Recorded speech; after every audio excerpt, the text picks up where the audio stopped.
In the vast darkness of space, a sleek silver ship glided silently. Inside, the Zorgans buzzed with excitement. They had found a new planet, and it looked perfect for their needs. Captain Zix peered at the blue and green world on the big screen. His antenna twitched. "Scan it," he ordered. Officer Quip pressed some buttons. Numbers and pictures flashed on the screen. "Sir, there's life down there. Lots of it." Zix's eyes widened. "Intelligent life." Quip nodded. "Yes, sir. They call themselves humans. They have cities, machines, and oh, that's odd." "What's odd?" Zix asked, leaning forward. "They're fighting each other, sir, all over the planet." Zix laughed. "Perfect. They're weak and divided. This will be easy. The Zorgans had done this many times before. Find a planet, scare the locals, take what they want. It always worked." "Prepare the landing party," Zix said. "Let's say hello to these humans." Down on Earth, in a small town called Millbrook, life went on as usual. People went to work, kids played in the park, and dogs barked at squirrels. No one noticed the strange light in the sky. No one, except little Timmy Jones. Timmy was 10 years old and loved looking at the stars. He was in his backyard with his telescope when he saw it, a bright dot, moving fast. "Mom, Dad," he yelled, "come look." But by the time his parents came outside, the light was gone. They patted Timmy on the head and went back inside. Timmy frowned. He knew what he saw. The next day, everything changed. The Zorgan ship appeared over New York City. It was huge, blocking out the sun. People screamed and ran. Cars crashed. Phones stopped working. On TV, a shaky reporter said, "We are not alone. I repeat, we are not alone." World leaders met in secret. Armies got ready for war. Everyone was scared. But then, something unexpected happened. The Zorgans sent a message. In every language, on every device, they said, "We come in peace. We wish to meet your leaders." The world held its breath.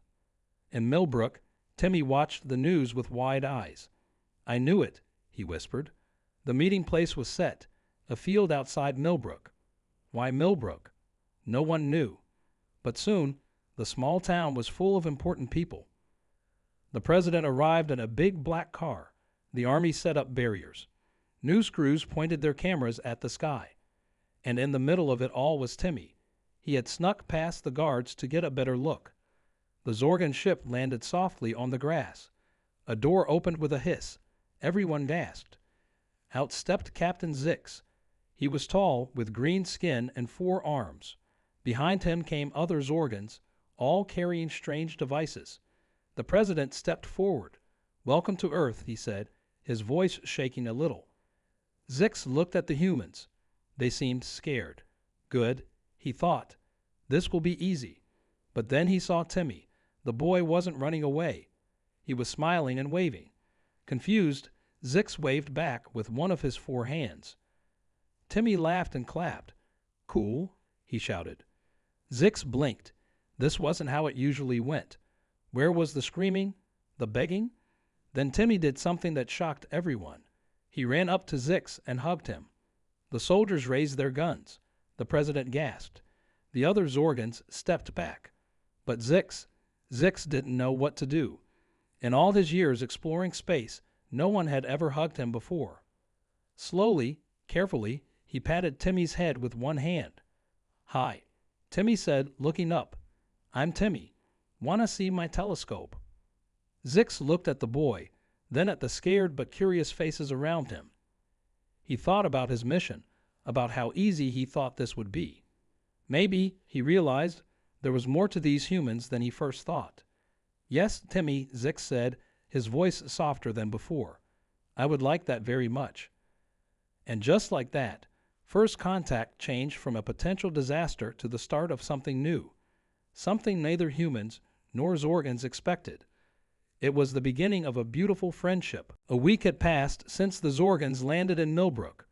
The small town was now the center of the world's attention. People from all over came to see the aliens. News vans lined the streets. The army kept watch, but things were peaceful. Timmy had become a local hero. He spent every day with the Zorgans, showing them around town.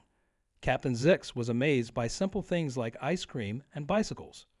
But not everyone was happy. Some world leaders were worried. What did the Zorgans really want? One day, a big meeting was called. Leaders from every country came to Millbrook. They met with Captain Zix in the town hall. "We appreciate your friendly visit," said the U.S. President, "but we need to know your intentions." Zix looked around the room. He saw fear in many eyes. He thought about his original plan to take over Earth, but things had changed. He liked these humans, especially Timmy. "We came to test you," Zix said finally, "to see if you're ready to join the Galactic Council." The room buzzed with excitement. A Galactic Council. There was more life out there. "What kind of test?" asked the Chinese president. Zix smiled. "A challenge. To prove you're smart and brave enough to join us in space."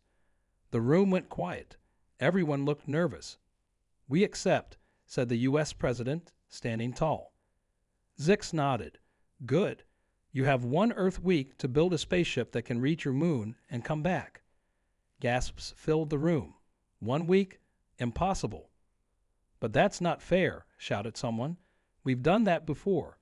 "Not in 1 week," said Zix, "and not with these rules. You can only use materials found within 10 miles of this town, and you must include at least 1 child on your team." The leaders argued. It couldn't be done. It was too hard. But then a small voice spoke up. "We can do it." Everyone turned. It was Timmy, standing in the doorway. "Timmy, this is a grown-up meeting," his mom said, trying to pull him away.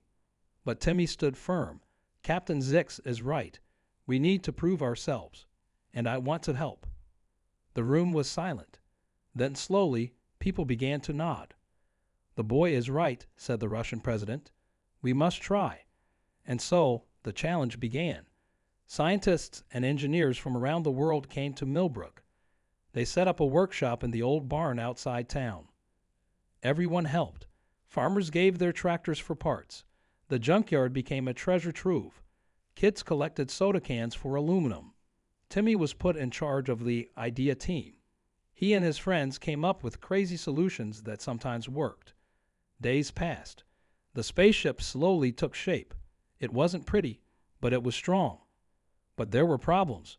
The engine wasn't powerful enough. The heat shield wasn't working right. With 2 days left, things looked bad. "Maybe we should give up," someone said. "No," Timmy shouted. "We can't quit. We just need to think differently."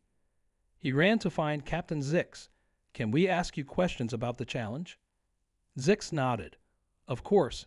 That's part of the test, too." Timmy grinned. "Great. First question.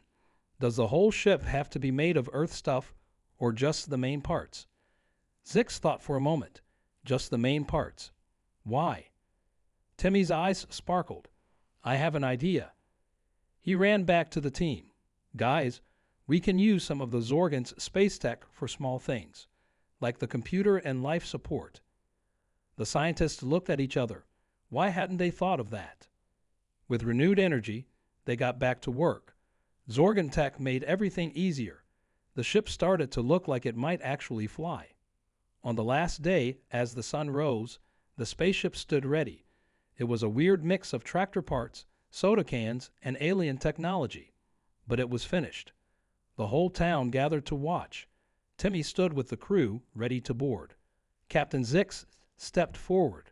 "Humans of Earth, you have done well. But the real test begins now. Good luck." As Timmy climbed into the ship, he looked back at his parents. They were scared but proud. "Don't worry," he said with a big smile. "The human adventure is just beginning." The door closed. The engines roared to life, and with a burst of flame, humanity's craziest spaceship lifted off, carrying the dreams of an entire planet with it. The challenge was on. The homemade spaceship, nicknamed Scrappy by Timmy, zoomed towards the moon. Inside, the crew worked hard to keep everything running. Dr. Lee, the chief scientist, frowned at her screens. "The engine's overheating. We might not make it." Timmy floated over. In space, his small size was an advantage. He could move around easily. "Can I take a look?" he asked. Dr. Lee nodded, surprised. "Sure, but be careful." Timmy opened a panel and peered inside. He saw a mess of wires and tubes. It reminded him of the old TV he had fixed last summer. "I think I see the problem," he said. "This wire is loose, and this tube is bent." Before anyone could stop him, Timmy reached in. With his small hands, he fixed the wire and straightened the tube. Suddenly, the alarms stopped. The engine temperature dropped. Dr. Lee stared at Timmy, then at her screens. "How did you do that?" Timmy shrugged. "I like fixing things. My dad taught me." The captain's voice came over the speaker. "Whatever you did, good job. We're back on track." As they neared the moon, more problems popped up. Each time, Timmy had an idea to fix it. When the radio broke, he suggested using an old CB radio method his grandpa had shown him. When they needed to patch a small leak, he remembered a trick with chewing gum from a spy movie. The Zorgans watched all this from their ship. They were amazed. "I don't understand," said Officer Quip. "Their technology is primitive. How are they doing this?" Captain Zix smiled. "They're adapting, using what they know in new ways. It's impressive." Back on Scrappy, the crew prepared for landing, but as they approached the moon's surface, nothing worked as planned. The landing gear stuck. The computers glitched. It looked like they might crash. "We need to abort," shouted the pilot. "Wait," Timmy yelled. "I have an idea." He explained quickly. It was crazy. It was dangerous. But it might work. The captain looked at the crew. Everyone nodded. "Do it," he said. Timmy grinned and got to work. He rerouted power, rewired controls, and even used his game console to boost the computer. As the moon's surface rushed towards them, Timmy held his breath. Then with a gentle bump, they landed. Cheers erupted inside Scrappy. They had made it. The crew stepped onto the moon, planting a flag made from Timmy's old bedsheet. "That's one small step for a kid," Timmy said, bouncing in the low gravity, "one giant leap for kidkind." Everyone laughed. The mission was a success. But their journey wasn't over. They still had to get back to Earth. The return trip was just as eventful. When their food ran low, Timmy showed everyone how to grow sprouts in space, something he'd learned in science class. When they hit a debris field, Timmy suggested using Earth's magnetic field like a slingshot, an idea from his favorite video game. Each problem seemed unsolvable, but the humans always found a way. As they re-entered Earth's atmosphere, Captain Zix watched from his ship. He turned to his crew. "I think," he said slowly, "we may have underestimated these humans." Scrappy landed in a field near Millbrook, a little dented but triumphant. As the crew emerged, crowds cheered. Timmy was the last one out. He blinked in the bright sunlight, then grinned as he saw his parents running towards him. Nearby, world leaders gathered around Captain Zix. "Well?" asked the U.S. President. "Did we pass your test?" Zix looked at Timmy, who was now surrounded by kids asking for his autograph. "Pass?" Zix said. "You did more than pass. You surprised us." He paused, then added, "We came to test your technology, but we learned about your creativity, your adaptability, your humanity." The president smiled. "So, are we ready for your Galactic Council?" Zix shook his head. "No, you're not ready." The smiles faded, but then Zix continued.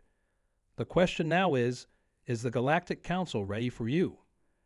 As the implications of this sank in, Timmy broke free from the crowd. He ran up to Zix, holding something. "Hey, Captain," he said, "wanna see how to make a paper airplane?" Zix looked at the simple folded paper, then at the spaceship behind Timmy. He laughed. "Yes, Timmy," he said, "I think I'd like that very much." And as alien and human stood together, folding paper, the future looked brighter than ever before. 2 months had passed since the moon mission. Earth was buzzing with excitement about joining the Galactic Council. Humans and Zorgans worked together, sharing knowledge and technology. In Millbrook, now famous as the first contact town, Timmy and Captain Zix had become good friends. They often sat in Timmy's treehouse, talking about space and eating ice cream. One sunny afternoon, as they enjoyed chocolate sundaes, a loud beeping came from Zix's communicator. "That's odd," Zix muttered, his antenna twitching. He pressed a button, and a hologram appeared. It showed a massive, dark shape moving through space. It looked like a giant octopus made of shadows. "Oh no," Zix whispered, his green skin turning pale. "What is it?" Timmy asked, leaning closer. "A void kraken," Zix said, "one of the most dangerous creatures in the galaxy, and it's heading straight for the Zorgan homeworld." Timmy's eyes widened. "Can't you stop it?" Zix shook his head. "We've tried before. Nothing works. It absorbs energy weapons, and it's too big for our ships to harm." Just then, Zix's communicator beeped again. It was a message from the Zorgan High Command. "All ships return home immediately," a voice said. "We must evacuate the planet." Timmy watched as Zix's shoulders slumped. "You're leaving?" he asked, his voice small. Zix nodded sadly. "We have to. Our people need us." He stood up. "I'm sorry, Timmy. I have to go." As Zix climbed down from the treehouse, Timmy followed. "Wait," he called. "Maybe we can help." Zix turned, a sad smile on his face. "That's kind of you, Timmy, but this is beyond even your human creativity. The Void Kraken is too big, too powerful." But Timmy wasn't giving up. "Big doesn't always win," he said. "Sometimes you just need to think differently." He grabbed Zix's hand and started running. "Come on, we need to talk to the president." Soon, they were in an emergency meeting with world leaders and top scientists. Timmy explained the situation. "So, the U.S. president said, looking at Zix, you're saying this space monster is unstoppable." Zix nodded. "We've lost many ships trying to fight it. Nothing seems to harm it." The room fell silent. Then Timmy spoke up. "What if we don't try to harm it?" he asked. "What if we try to move it?" Everyone looked confused. "Move it?" the Russian president asked. "How?" Timmy grinned. "Like this." He pulled out a small magnet and some paper clips. He made the paper clips dance across the table without touching them. "The Void Kraken absorbs energy, right?" Timmy said. "So what if we use that against it? We could create a massive electromagnetic field to pull it away." The scientists in the room started muttering excitedly. "It could work," one said, "if we can generate a strong enough field." "We'd need a lot of power," another added. "And a way to project the field into space," a third chimed in. Suddenly, the room was buzzing with ideas. People were sketching plans, making calculations. Zix watched in amazement. "You really think this could work?" he asked Timmy. Timmy shrugged. "I don't know, but we have to try, right?" The president stood up. "All right, people. We have a planet to save. Let's get to work." Over the next few days, the whole world came together. Scientists from every country collaborated. Factories worked around the clock. Even kids helped collecting scrap metal and old electronics. They built massive electromagnetic generators. They modified satellites to project the field into space. They even used Zorgan technology to boost the power. Zix coordinated with the Zorgan fleet, positioning ships to help guide the Void Kraken. Finally, everything was ready. The world held its breath as they activated the system. In space, an invisible force reached out towards the Void Kraken. At first, nothing seemed to happen. Then slowly, the massive creature began to turn. "It's working," someone shouted. Cheers erupted around the world. But their celebration was short-lived. Alarms started blaring. "The power drain is too much." A scientist yelled, "The generators are overheating." Timmy looked at Zix, then at the screens showing the Void Kraken. It was moving away from the Zorgan planet, but not fast enough. "We need more power," Timmy said. "But from where?" As they watched the generators start to fail, everyone realized This was only the beginning of their big problem. Alarms blared as the electromagnetic generators overheated. The Void Kraken was moving away from the Zorgan planet, but too slowly. They needed more power, and fast. Timmy looked around the control room. Scientists were shouting, typing furiously on computers. World leaders argued about what to do next. In the chaos, he noticed Zix standing quietly, staring at a screen showing Earth. "Zix," Timmy called, running over. "What are you looking at?" Zix pointed at the image. "Your oceans," he said. "They're so big, so powerful." Timmy's eyes widened. "That's it," he shouted. Everyone turned to look at him. "The oceans," Timmy explained excitedly. "We can use their power. Tides, waves, currents. They're all moving all the time." The room went quiet as people considered this idea. "But how?" asked a scientist. "We don't have time to build new generators." Timmy grinned. "We don't need to. We already have generators all over the world. We just need to connect them." Suddenly, everyone was talking at once. Ideas flew back and forth. "We could use underwater cables and repurpose old oil rigs as power stations. The Zorgan ships could help distribute the power in space." The president stepped forward. "All right, people. We have a plan. Let's make it happen." What happened next was something the world had never seen before. Every country, every person, worked together towards a single goal.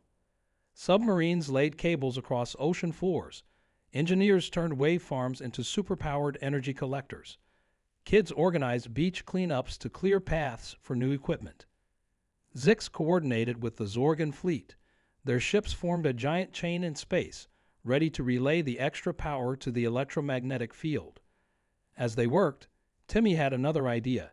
He gathered his friends and they started making calls. Soon, millions of people around the world were standing by lakes, rivers, and oceans. They held hands, forming human chains to symbolize the connection of all Earth's waters. "Every drop counts," Timmy said, and the phrase spread like wildfire on social media. Finally, after 3 days of non-stop work, they were ready. "It's time," the president said. She looked at Timmy. "Would you like to do the honors?" Timmy nodded, his hand shaking a little as he reached for the big red button. "Wait," Zix said. He put his hand on top of Timmy's. "Together." Timmy smiled. Human and Zorgan pressed the button as one. At first, nothing seemed to happen. Then slowly, lights started flickering around the world as power was redirected. On screens, they watched as a blue glow spread across the Earth's oceans. It grew brighter and brighter until the whole planet shimmered like a blue star. In space, the Zorgan ships lit up one by one, passing the energy along their chain. The electromagnetic field pulsed, growing stronger. The Void Kraken, once barely moving, now zipped across space like a comet. "It's working," someone shouted. Cheers erupted around the world. But they weren't done yet. For hours, they kept the power flowing, guiding the Void Kraken far away from any inhabited worlds. Finally, when the creature was safely lost in deep space, they powered down the system. The room was quiet. Then Zix spoke. "You did it," he said, looking at Timmy with wonder. "You saved our world." Timmy shook his head. "No," he said, "we did it. All of us. Together." The president stepped forward. "Captain Zix," she said, "I believe this proves we're ready for your Galactic Council." Zix laughed. "Ready? You surpassed us. The Galactic Council has never seen teamwork like this." He knelt down to look Timmy in the eye. "Your idea not only saved my people, but it also showed us a new way of thinking. You didn't try to destroy the Kraken. You found a way to solve the problem without harm." Timmy blushed. "I just remembered what my mom always says, violence isn't the answer." Zix nodded. "A wise woman. I think the whole galaxy could learn from Earth's. What did you call it? Every drop counts." As night fell, people around the world celebrated. Humans and Zorgans danced together under the stars. For the first time, Earth truly felt like part of a larger cosmic community. In Millbrook, Timmy and Zix sat in the treehouse, eating ice cream, and looking at the sky. "What happens now?" Timmy asked. Zix smiled. "Now, my young friend, the real adventure begins." And as they watched a shooting star streak across the sky, both knew that together there was no problem too big to solve. A year had passed since the Void Kraken incident. Earth was buzzing with excitement. Today was the day humans would officially join the Galactic Council. In New York City, a massive spaceship hovered over the United Nations building. It wasn't a Zorgan ship. This one was new, shaped like a giant silver tree. Inside the UN, representatives from every Earth nation sat alongside aliens from 100 different worlds. The room was a rainbow of skin colors, tentacles, and antennae. Timmy fidgeted in his new suit. He sat between his parents and Captain Zix in the front row. "Nervous?" Zix asked, his antenna twitching with amusement. Timmy nodded. "A little. What if I mess up?" Zix patted his shoulder. "You'll do fine. Just be yourself. That's why they chose you after all." The lights dimmed. A tall, shimmering being that looked like living crystal stepped up to the podium. "Greetings, beings of Earth," it said, its voice like chiming bells. "I am Silara, head of the Galactic Council. Today, we welcome humanity to our cosmic family." Applause filled the room. Silara raised a glittering hand for silence. "But first," Silara continued, "we have a special presentation. Young Timmy Jones, please come forward." Timmy's eyes widened. This wasn't part of the plan. He looked at Zix, who nodded encouragingly. On shaky legs, Timmy walked to the podium. Silara smiled down at him. "Timmy Jones," Silara said, "your creative thinking and compassion saved not just the Zorgan world, but taught us all a valuable lesson. In honor of this, the Council has decided to create a new position." Silara turned to the audience. "From this day forward, Earth will hold the title of Galactic Problem Solvers. When the universe faces challenges, we will look to humanity for fresh perspectives." The room erupted in cheers. Timmy blushed, not sure what to say. Silara wasn't finished. "And you, Timmy Jones, will be Earth's first junior ambassador to the stars." Timmy's jaw dropped. "Me?" he squeaked. Silara nodded. "Your first mission, should you choose to accept, is to visit schools across the galaxy. Share Earth's message of every drop counts. Teach others the power of teamwork and creative thinking." Timmy looked out at the crowd. He saw his parents, teary-eyed and proud. He saw world leaders nodding approvingly, and he saw aliens of all shapes and sizes, watching him with curiosity and hope. Taking a deep breath, Timmy stepped up to the microphone. "Thank you," he said, his voice shaky at first but growing stronger. "On behalf of Earth, we're honored to join the Galactic Council. We have a lot to learn, but we also have a lot to share." He smiled, remembering something. "A wise alien once told me that the human adventure was just beginning. He was right, but it's not just a human adventure anymore. It's our adventure. All of us together." The room filled with applause. Aliens cheered in 100 different languages. As Timmy stepped down, Zix met him with a big hug. "I'm proud of you, kid," he said. The rest of the day was a blur of handshakes, tentacle shakes, and strange alien greetings. Timmy met beings from worlds he could barely imagine.